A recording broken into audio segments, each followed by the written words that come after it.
Hello and welcome to Painting Without Paint. Carefully take apart your well-made Mini. Grab yourself some cheap silicone tipped brushes and a nice piece of cloth. I think this used to be a sock. For the base colour, we're going to need some graphite. You can be cheap and scrape it off pencils or sticks, but I got some of this Vallejo dark steel. The hard part is figuring out how to open it. Oh, my nemesis, the pesky child lock.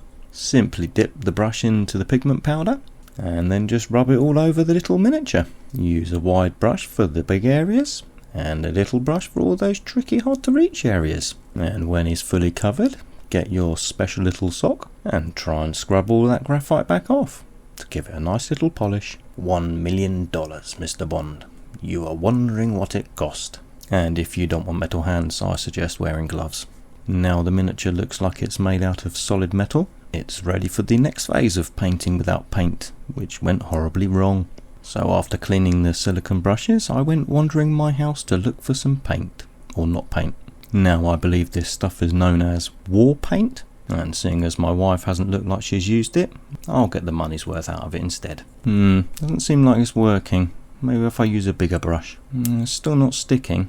Let's try something else. Maybe it's more sticky at the bottom. Let's have a little dig and root around. Now that's not how I imagined it would come out, so it's time for plan B. But first, to not take the blame for this. Now if I write that here, yeah, that'll do. Now that'll throw suspicion away from me. I'll just put it back and now it's plan B.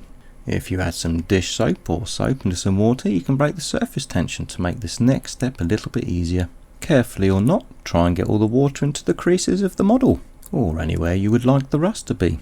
Get yourself some pigment powders, or chalk if you'd like, which technically still is not paint, and sprinkle onto the little miniature, starting with your darker colours and then moving on to the lighter ones, or the other way around, however you want to do it really.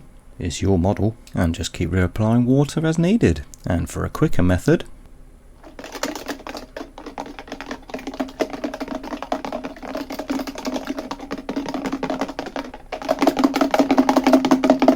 now if you think I was cheating with pigments, you can just use chalk, as long as they're not the oil ones. And if you put too much on, just tap the excess off. And if you don't want to waste the chalk in the box, do this. Spray the model with fixative and not varnish, because varnish typically dulls the colours. And when the fixative's dried and the model isn't sticky anymore, you can see the chalk won't rub off. Then grab a pencil or a graphite stick and rub it all over the little miniature to highlight all the Stormcast's little armour. And I don't recommend picking up your Mini with toilet paper because it sticks to the base and I'm not going to clean it up. I'm just going to leave it there. Fanboy's going to cry. Thanks for watching and have fun.